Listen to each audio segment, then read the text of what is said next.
So మనం వచ్చింది హైదరాబాద్ బాలానగర్లో ఉన్నటువంటి లిఫ్ట్ స్ట్రేట్ ప్రైవేట్ లిమిటెడ్ కంపెనీకి. ఈ ఫ్యాక్టరీలో అంటే ఈ ట్రేడ్ నేమ్ ఉన్న కంపెనీకి దే హ్యావ్ 2 other బ్రాంచెస్ అన్నమాట.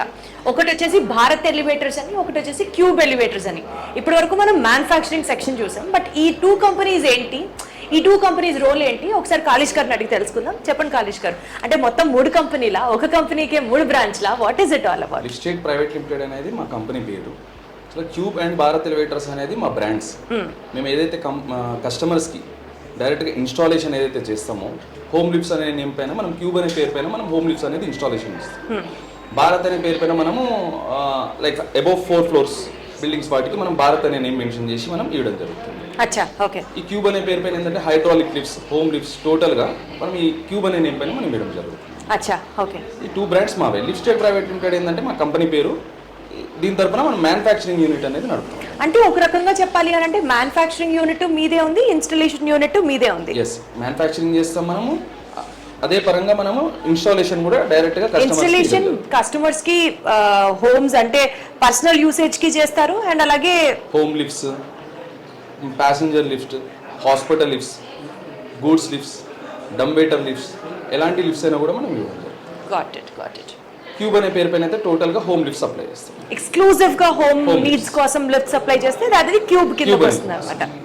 ఓకే, టోటల్ గా హైడ్రాలిక్ లిఫ్ట్స్ కూడా మనం సప్లై చేస్తాం. అంటే స్పెసిఫిక్ గా హైడ్రాలిక్ లిఫ్ట్ క్వాలిఫికేషన్ ఏంటండి? హైడ్రాలిక్ లిఫ్ట్ కి మనం ఏ హెడ్ రూమ్ లేకుండా వితౌట్ హెడ్ రూమ్ లేకుండా మనం ఇవ్వడం జరుగుతుంది. అచ్చా, సో వీటి కాస్ట్ ఎట్లా ఉంటుంది? కాస్టింగ్ మనకి స్టార్టింగ్ వచ్చేసరికి మనకి 5 lakhs నుంచి 5.5 నుంచి కూడా స్టార్టింగ్ ఉన్నాయి. సో ఇప్పుడు ఫర్ ఎగ్జాంపుల్ లిఫ్ట్ అంటే చాలా కాస్ట్లీ అఫేర్గా అనుకుంటారు కదండి. అంటే మనకి ఒక 20+, ఒక 30+, అంటే ఓన్లీ సూపర్ రిచ్ మాత్రమే అఫోర్డ్ చేయగలుగుతారా ఈ లిఫ్ట్స్? అలా ఏంటి, లిఫ్ట్ అనేది మనకి చాలా తక్కువ స్పేస్లో ఉన్న తక్కువ కాస్ట్లో కూడా మనం ఇవ్వడం జరుగుతుంది. కస్టమర్స్ రిక్వైర్మెంట్ ఎలా ఉన్నాయంటే ఇప్పుడు స్పేస్ అనేది చాలా తక్కువ ఉంటుంది. రైట్, ఆల్రెడీ ఎగ్జిస్టింగ్ హౌసెస్ ఉన్నాయి. వాళ్ళకి ఇప్పుడు కొత్తగా లిఫ్ట్ పెట్టుకోవడానికి ఒక సెపరేట్గా ఒక ప్రొవిజన్ అనేది లేదు. ఇప్పుడు చూస్తే మీరు డూప్లెక్సెస్ లో, విల్లాస్ లో పాత ఓల్డ్ హోమ్స్ లో కూడా మనకి ఒక ప్లేస్ అనేది లేదు. మనం ఏం చేస్తామంటే స్లాబ్ కట్ చేసి 4 feet డయామీటర్ లోనో 4x4 లోనో వాళ్ళకి కావాల్సిన రిక్వైర్మెంట్ లో 2 passenger కి 3 passenger కట్ చేయించి మనం కస్టమైజ్ వాళ్ళకున్న బడ్జెట్ లో మనం లిఫ్ట్ ఇవ్వడం జరుగుతుంది. రైట్. సో 1 floor కి, 2 floors కి, 3 floors కి హోమ్ లిఫ్ట్స్ మనకు అప్ టు 3 floors 4 floors దాకా మనకి. సో మాక్సిమం ఎంత స్పేస్ ఉంటే అంత బడ్జెట్ ఫ్రెండ్లీలో లిఫ్ట్ వస్తుంది. తక్కువ స్పేస్ లో లిఫ్ట్ చేయాలి, పెట్టుకోవాలి అని అంటే చాలా ఖరీదు అని విన్నాం, అవునా? తక్కువ అలా ఏం లేదు.